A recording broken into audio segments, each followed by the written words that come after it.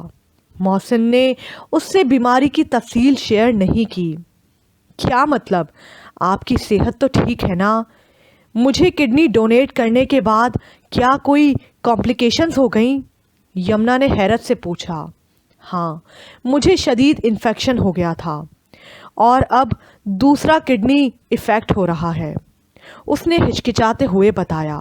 مجھے نہیں معلوم کہ میری زندگی کتنی ہے اور میرے ساتھ کیا ہونا ہے، مگر میں سب کچھ جانتے بوجھتے بھی آپ کی زندگی برباد کیوں کروں؟ نہیں نہیں یمنا نہیں، محسن نے سنجیدگی سے کہا۔ آپ نے جو فیصلہ کرنا تھا وہ کر لیا، اب آپ کو میرا فیصلہ سننا ہوگا۔ محسن، یہی وہ شخص ہے جس نے مجھے محبت کے نام پر دھوکہ دیا اور میری تذلیل کی۔ یمنا نے آذر کی طرف اشارہ کرتے ہوئے محسن سے کہا۔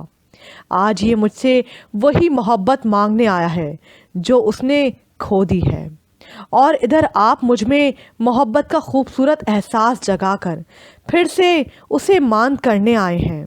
اب آپ بتائیں میں کیا کروں، کس کے حق میں فیصلہ دوں؟ آذر کو منتخب کروں یا آپ کو؟ یمنا نے محسن سے پوچھا تو وہ نظریں جھکا کر خاموش رہا۔ پھر وہ آذر سے مخاطب ہوئی۔ آذر، یہ وہ شخص ہے جن کی میں نے کبھی جان بچائی تھی اور اب انہوں نے میری جان بچائی ہے، یعنی اپنا کڈنی مجھے ڈونیٹ کر کے، اور اب انہیں جو بیماری لگی ہے وہ بھی میری وجہ سے۔ تم ہی بتاؤ، میں تمہارا انتخاب کروں یا ان کا؟ یمنا نے آذر کی طرف بغور دیکھتے ہوئے پوچھا۔ میرا، کیونکہ میں تم سے اس شخص کے آنے سے پہلے سے محبت کرتا تھا اور میرا اضطراب ان کی بیماری سے کہیں بڑھ کر ہے۔ یمنا، میں تمہیں بہت چاہتا ہوں، پلیز مجھے مت جھٹلاؤ، آذر نے بے بسی سے کہا۔ ہاں، آپ کو انہی کا انتخاب کرنا چاہیے، یہ آپ کو مجھ سے زیادہ چاہتے ہیں۔ ان کے اندر کا اضطراب میں اچھی طرح دیکھ سکتا ہوں، یہ مجھے آپ سے کہیں زیادہ خوش رکھیں گے۔ مجھے صرف آپ اور آپ کی خوشیاں عزیز ہیں، آپ خوش رہیں تو میرے لیے یہی سب سے بڑی خوشی کی بات ہوگی۔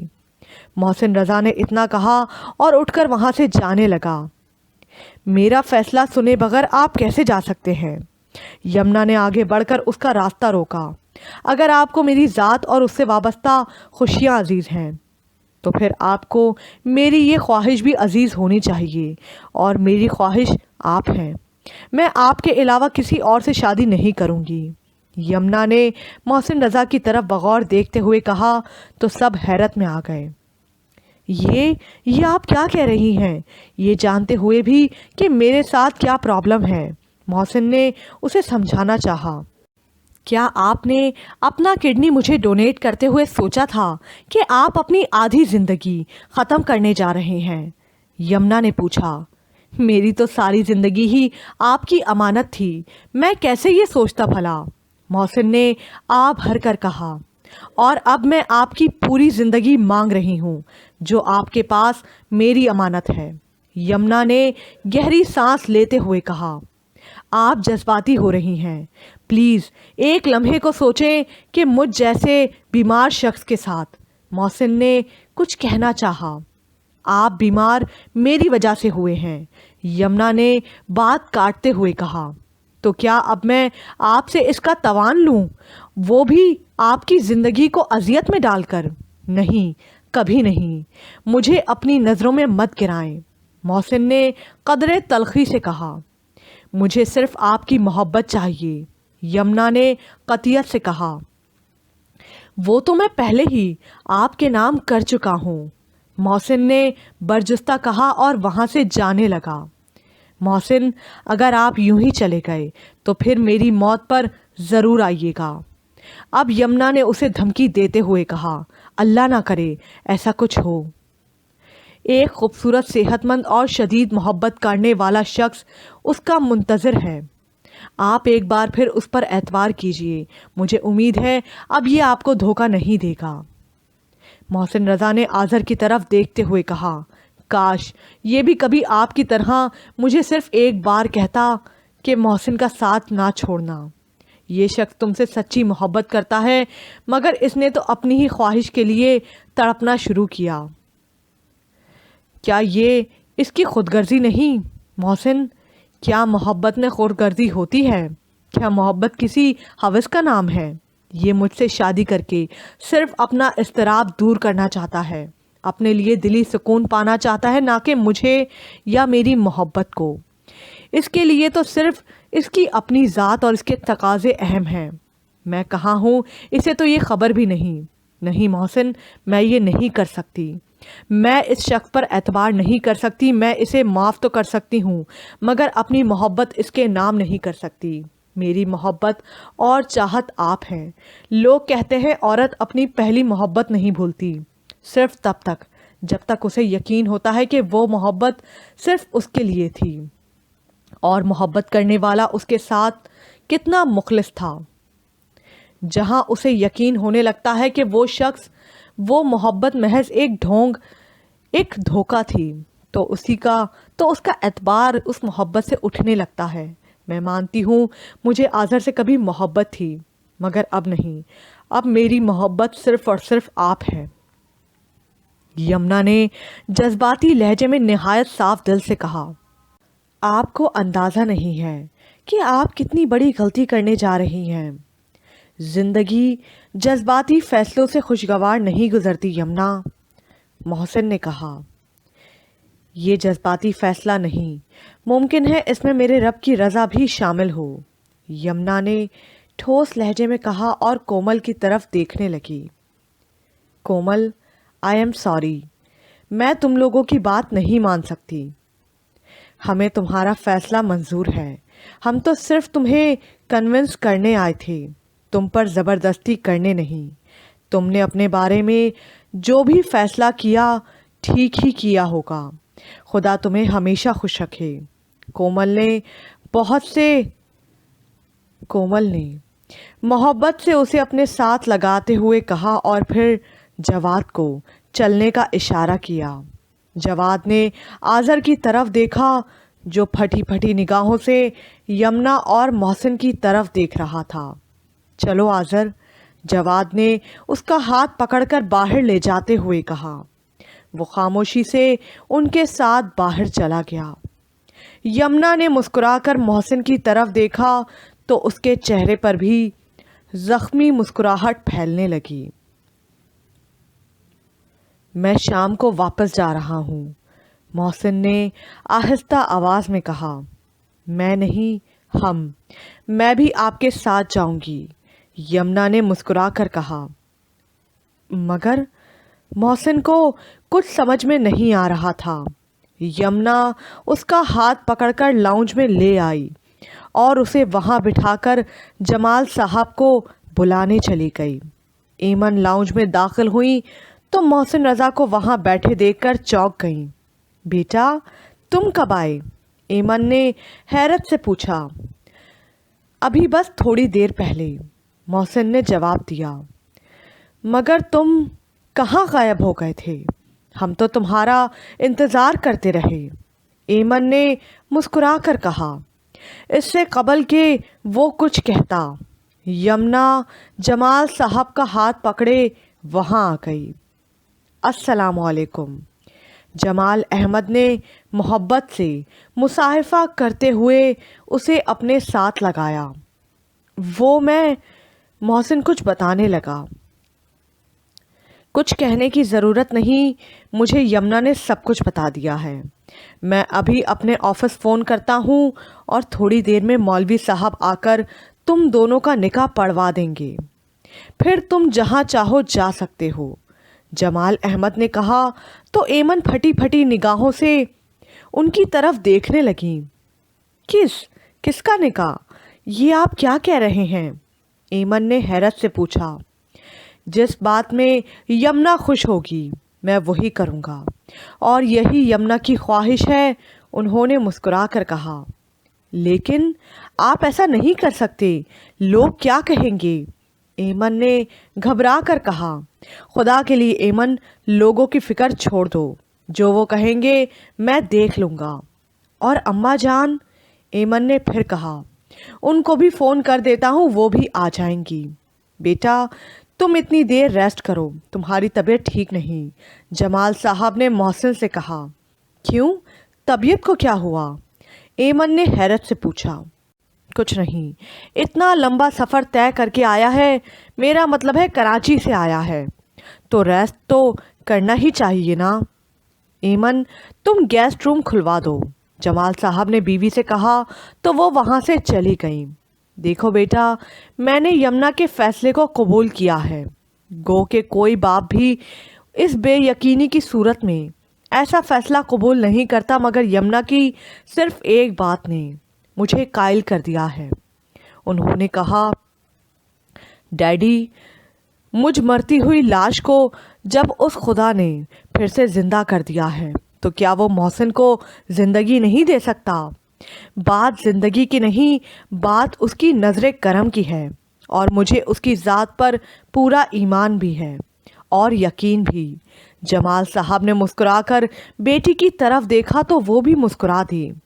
اور میں بھی اس خدا پر یقین رکھتے ہوئے اپنا سب سے قیمتی اثاثہ تمہیں سونپ رہا ہوں، زندگی کی آخری سانسوں تک اسے بہت خوش رکھنا۔ جمال صاحب نے دلگیر لہجے میں کہا، آپ مجھ پر کتنا بڑا احسان کر رہے ہیں، آپ سوچ بھی نہیں سکتے۔ میں جو بالکل نا امید ہو کر یہاں آیا تھا، اس خدا نے میرا دامن پھر امید اور خوشیوں سے بھر دیا ہے۔ یقین مانیے، مجھے تو اب اپنے اوپر ذرا بھی اعتبار نہیں رہا، صرف اور صرف اس کی ہستی پر یقین اور ایمان پختہ ہو گیا ہے۔ وہ جب انسان کو نوازنے پر آتا ہے تو کوئی اسے نہیں روک سکتا۔ میں یہاں بے یقینی کی کیفیت کے ساتھ آیا تھا، مگر اب پختہ ایمان اور کامل یقین کے ساتھ جا رہا ہوں۔ محسن نے فرطۂ جذبات سے لبریز نم آنکھوں کے ساتھ کہا تو جمال احمد نے اسے اپنے گلے لگا کر اس کی ہمت بندھانے کی کوشش کی۔ شام سے پہلے اماں جی اور مولوی صاحب بھی چند گواہوں کے ہمراہ پہنچ گئے اور چھوٹی سی تقریب میں دونوں کا نکاح ہو گیا۔ ایمن نے جلدی سے بوتیک فون کر کے یمنا کے لیے خوبصورت برائڈل ڈریس منگوا لیا تھا۔ یمنا اور محسن بہت زیادہ خوش تھے، دونوں تمام خوف اور بیماریوں کو بھول چکے تھے، جبکہ محسن کے گھر والے بہت زیادہ پریشان ہو رہے تھے۔ وہ انہیں لاہور جانے کا بتائے بغیر گھر سے نکلا تھا اور وہ یہی سمجھ رہے تھے کہ وہ جلد ہی آ جائے گا، مگر جب رات اس کے بھائی کو کال موصول ہوئی جس میں کسی نے یہ پیغام دیا تھا، محسن صاحب کل صبح کراچی پہنچیں گے، مگر آپ کون؟ اس کے بھائی نے پوچھنا چاہا تھا لیکن کال ڈراپ ہو چکی تھی اور محسن کا اپنا فون بھی آف تھا۔ خدا خیر کرے کہیں بھائی جان کی طبیعت نہ خراب ہو گئی ہو اور انہیں اس میں رکنا پڑ گیا ہو، اس کی بھابھی نے فکر مندی سے کہا۔ لیکن جو بھی ہے، بھائی جان کو مجھے تو انفارم کرنا چاہیے تھا، کیا کروں کچھ سمجھ میں نہیں آ رہا۔ سرجن احسن انتہائی فکر مندی سے بولا، آپ فکر نہیں کریں، بس دعا کریں، اللہ انہیں اپنے حفظ و امان میں رکھے۔ محسن کی بھابھی نے اپنے شوہر کو تسلی دیتے ہوئے کہا۔ جمال صاحب نے بہت اصرار کر کے محسن کو جانے سے روکا تھا۔ انہوں نے اس کے لیے ایک 5 اسٹار ہوٹل میں روم بک کرایا تھا اور اس روم کو جمال صاحب کی خصوصی ہدایات پر بہت خوبصورت انداز میں ڈیکوریٹ کیا گیا تھا۔ ہر طرف خوبصورت پھولوں کے بکے اور لائٹنگ کی گئی تھی۔ نکاح کے بعد ایمن اور جمال صاحب خود انہیں ہوٹل ڈراپ کرنے آئے تھے۔ محسن نے بلیک پینٹ کوٹ پہن رکھا تھا اور وجیح لگ رہا تھا، جبکہ یمنا خوبصورت ڈریس اور میک اپ میں بھی چھب نہیں دکھا رہی تھی جو عام طور پر دلہنوں کی ہوتی ہے۔ وہ جس طرف سے گزرتے تو لوگ حیران ہو کر مڑ مڑ کر اس کپل کو دیکھتے اور سرگوشیاں ابھرتی رہیں۔ اتنے خوبصورت لڑکے کو کیا ضرورت تھی اتنی بدصورت کالی لڑکی سے شادی کرنے کی؟ لگتا ہے اس کی آنکھوں پر لڑکی نے کوئی پٹی باندھ رکھی ہے۔